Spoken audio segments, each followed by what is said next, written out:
So the ancillaries are the additional necessary bits of equipment that go alongside the boiler plant.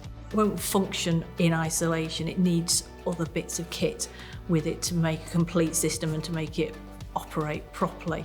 So I suppose the main parts of that are blowdown vessel, boiler feed tank, water treatment, and maybe a couple of smaller things like sample cooler and possibly a remote alarm panel. Boiler still has a requirement for water quality at a certain level, so we have to put in things like softeners and chemical treatment to bring it into spec, regardless of where you are in the country. Automatic TDS is about your water quality, so you should be testing the boiler water. So you take a sample and you test it to see whether it's within its recommended limits, and then you treat it accordingly. It's, if you like, one less job that maybe an engineer doesn't have to do.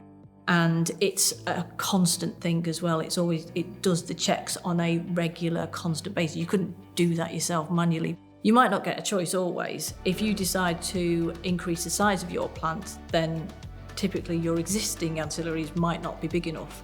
So then you're going to have to make the hop in size because suddenly your ancillaries aren't suitable.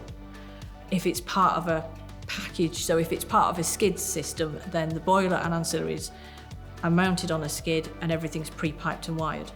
So that means the contractor is only then connecting services, gas, mains water, drainage, flues, far easier to install and saves them some time, and there's that comfort in knowing that the skid system is built by Fulton.